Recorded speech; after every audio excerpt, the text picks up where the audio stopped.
Hello and a very warm welcome to the program. I am Abubakar Abdullahi. In a close to 12 hours detailed judgment, the Supreme Court yesterday gave the reasons as to why they nullified the presidential results. Joining me to discuss is Arnold Bazenge Jr, a political analyst. Arnold, thanks for joining me. I believe you followed the lengthy hour of course, giving out the reasons. What do you make of that? Yeah, this is something that we all Kenyans have been waiting for. And it was nice to see that we can have now a full judgment, so that those who are criticizing will have the basis to do that, and those who are supporting have the basis to do that. Yeah. 4 judges ruled in favor of the petitioner, 2 disagreed and gave their dissenting words. What do you make of the independence of the judiciary itself? There's been a lot of talk in regards to the judiciary being influenced. In fact, I have to really appreciate that in Kenya we can see this kind of independence, something that we will have never thought can happen in few years like this. Independence of the judiciary comes out when even the other judges who are dissenting with the decision are allowed to go ahead and say why are they dissenting with the decision. That's the first thing we are talking about, independence. So Maraga is doing well. He's trying to say, hey, as much as I'm the CJ, look, you are the judges, you have your independence, go on. Secondly, somebody talking about being influenced. I think these are people who are shocked. We have a culture where we never believe that judiciary can work on their own. Now they are shocked to see a judiciary that making decisions that are different from the normal norm that we are used to, and these are they will come into terms, and that's why we have these issues of being influenced, because there was no, I can tell you for sure, I didn't believe even the opposition when they went to court, they believed that it was a game of fair trial. Yes, in fact they said something. They said they are going to court to show people what happened. They were not even thinking about the outcome. What happened, of course, includes the process and the tallying. Yes. The Supreme Court didn't find a problem with the IEBC officials, but nullified the result. That, to many, sounds a contradiction, is it? You're not indicting the officials of any crime, but you say there were illegalities. You see, one of the things you need to understand is that any court work with the particulars given. Now, they are not going to go out of the case, and they are not investigators. They are not going to investigate that. I get but they are supposed to so go what through they the say evidence is, provided. Yes, the evidence provided showed the process was wrong. Now, the question will come to the public prosecutor. Mr. Kiriako Tobiko is the one who goes ahead and say there was a problem. Now, who is in charge of this place? Who is in charge of this process? Now, tell us what happened. He's the person who will tell us this was the person who did this and this and this. Before IEBC itself had an inclusive meeting, there were claims of an inner wrangles within the commission.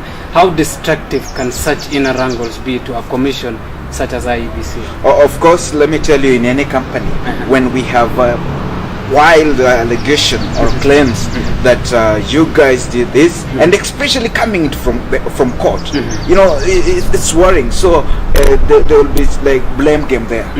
So that's why you would see that, because somebody's like, the reputation of somebody is on the line, their job is on the line. So we will have to have such wrangles where you try to say, hey, you are the person, and the person is like, no, you're the boss. So that's what she said. It is the first kind of a ruling in Africa and the third in the entire world. Yes. How historically significant will this court with its 6 judges be? Will they go down in history as people who made a significant ruling? Of course, of course.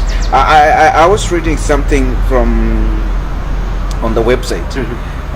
From the Western world, and somebody was saying, is this happening in Africa? What tells you that people have believed, and they have made us to believe that as long as you are in the government, as long as you're the president, you're above the law. Look, we have immunity for the president, but you're not above the law. And I can tell you, being the first country in Africa, more is going to follow. We have close to 35 days to the repeat of the general election. At least the constitutionally specified 60 days term. What do you make of the political situation at the moment? I'm worried. And in reference to, will it be a case of Odinga losing and Kenyatta winning, or there will be a reverse this time? I don't care who loses or who wins, but I'm worried, and I think Maraga said the same thing, that if election is done with the same errors, they will whoever comes, they will nullify. That is to tell IBC, go and correct those mistakes. I get it. Yes.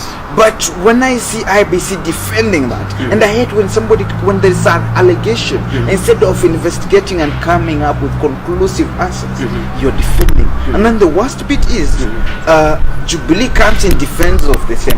Look, those are allegations of NASA. Leave the IBC to handle it. Continue with what you're doing. Are you confident, as we conclude, that the IBC will learn from their mistakes? As an analyst, of course. I am worried unless something happens, because the way they are responding to issues, I don't know if they want us to continue in the same election mode. But if they do not, I can tell you same mistake. What in your individual view do you think needs to be changed?